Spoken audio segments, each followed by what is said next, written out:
these are the first pictures that we received of you. Yeah. Taken in August of 2004. Yeah, yeah.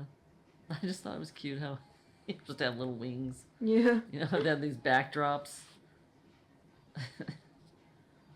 But yeah, I remember very well receiving these pictures, and that was an amazing day. That's you, and you can see that it has your Chinese name that you were given, because I guess they must have. They booked it probably. Yeah, so it's Mei Fu.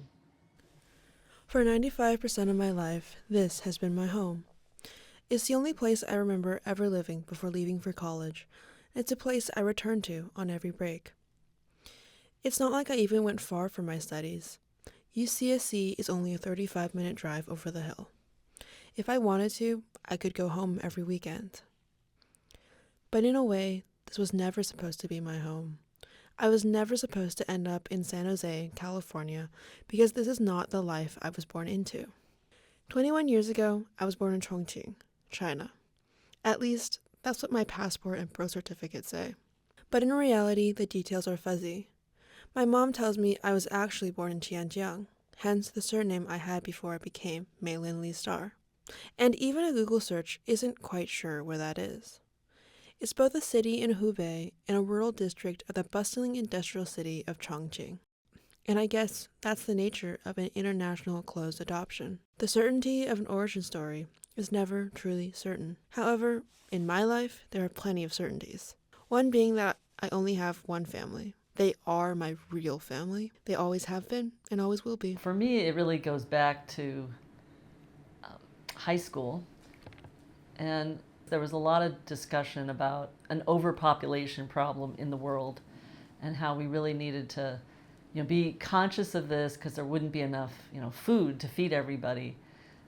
And so that was on my mind. And then at the same time, I also was hearing a lot about how there were so many children around the world who needed homes.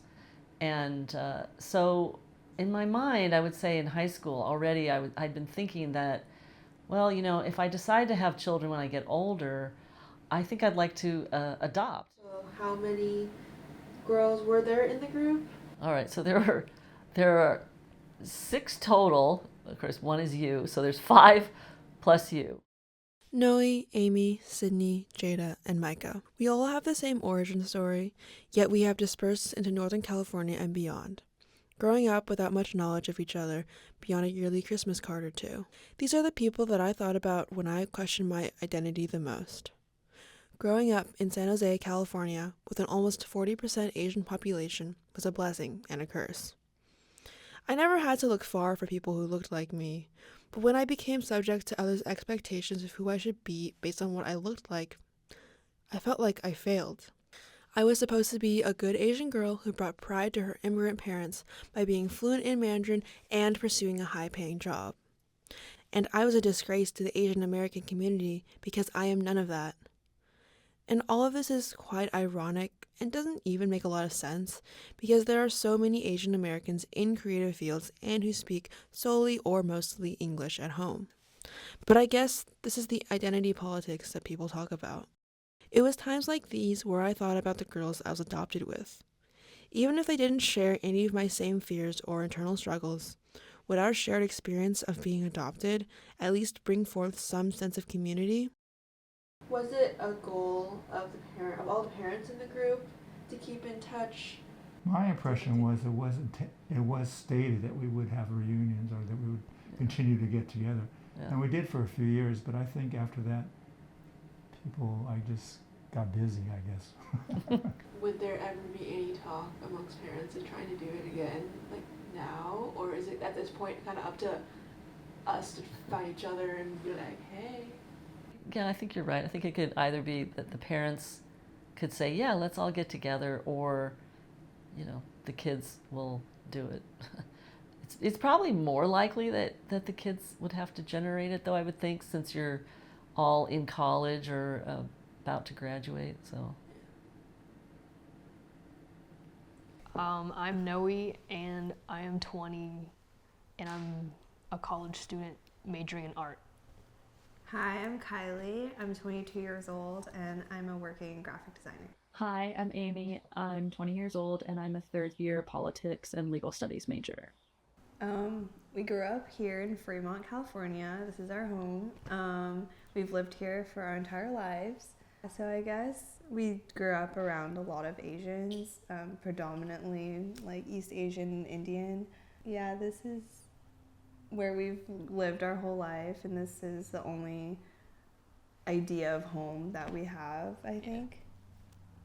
I grew up in Humboldt County, Northern California. My town is pretty whitewashed. There's not a ton to do there, mostly outdoorsy nature walks, but not a ton of like people or city life. At this point, I wouldn't consider it home. It's just I've been gone for 3 years, and a decent amount of my family has since moved out of Humboldt County. Yeah, I thought also that the San Francisco Bay Area was really a great place to raise a child from China, because there is so much diversity here. I also was aware that there was a lot going on, that you could partake of different like lunar holiday celebrations. There would be schools that you could go to learn, Chinese, or to learn, Mandarin.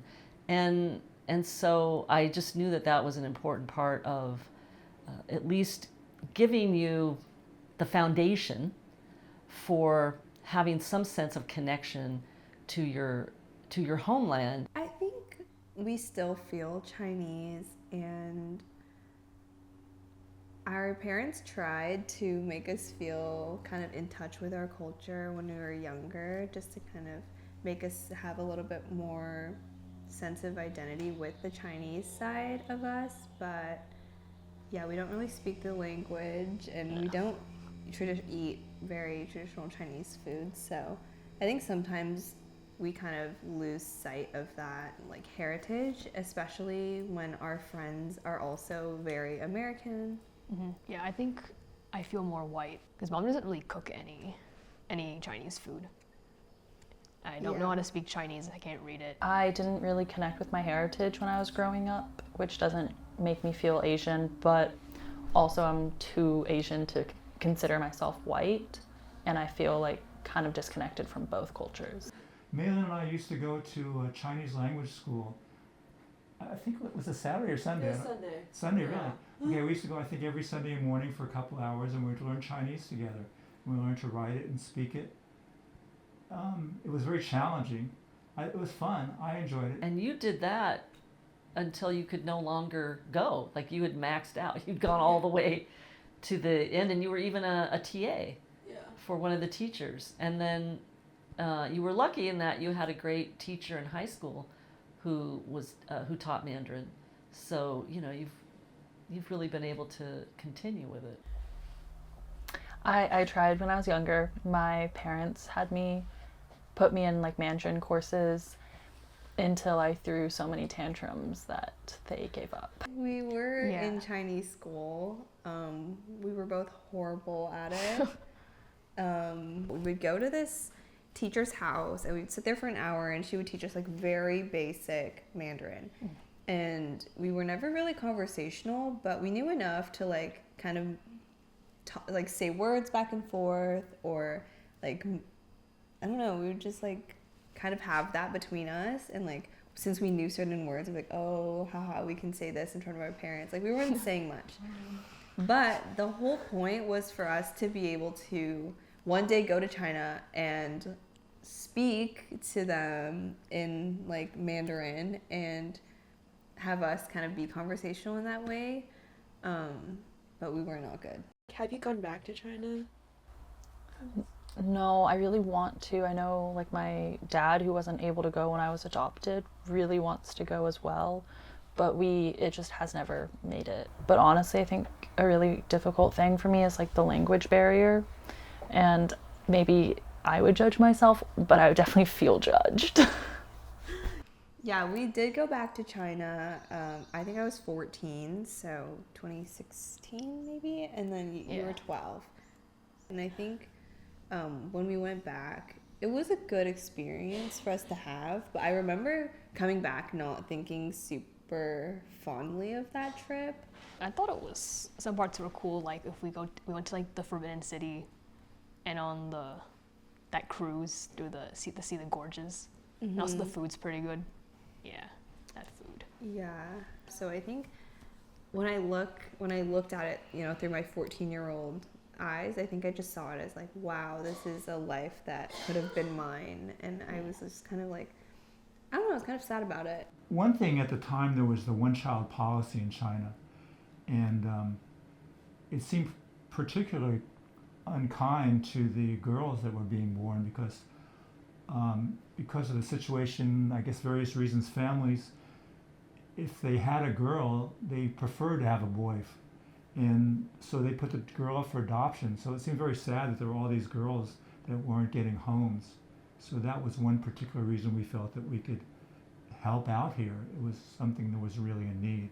I think when I was really young, I really wanted to connect with my parents, my biological parents, but since growing up and kind of learning the issues with China and like how it's so male dominated and how there were so many young females being adopted was just because of the one-child policy, it kind of made me not really care, assuming that my biological parents either had a child or wanted a male.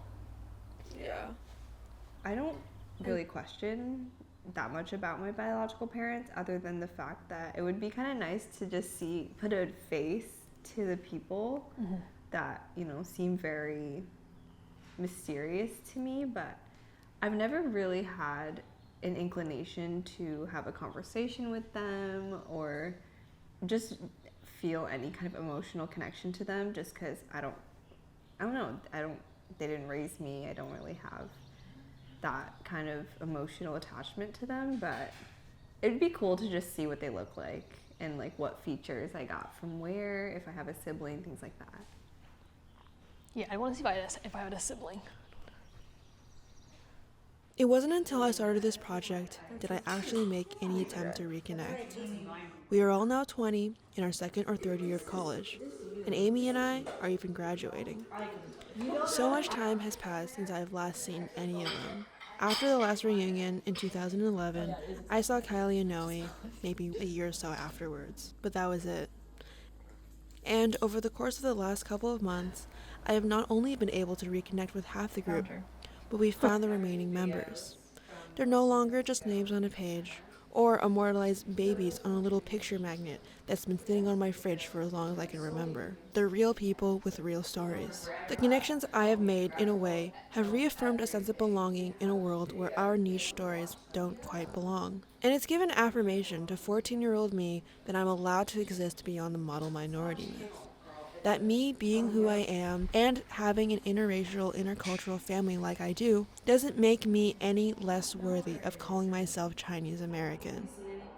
And perhaps it is a little unfortunate that we all meet again at this stage in our lives, because this is likely the last time we will all be in Northern California. In a year, we will be scattered across the globe. But maybe that's just the magic in how the universe works. Maybe our paths were never supposed to be all that intertwined. Maybe we were simply supposed to live beside one another, experience life together, but separately. 6 girls from Qianjiang. 6 women, part of the roughly 80,000 Chinese women and girls who were adopted into the U.S. But it's one community that ties us together and has led us each to this convergent path in our stories. This is to Qianjiang, where it all began. And to all the Chinese American adoptees from all over China and who now live all over the U.S. and beyond. From Meilin Lee Star, Qian Mei Fu. Oh my god, that's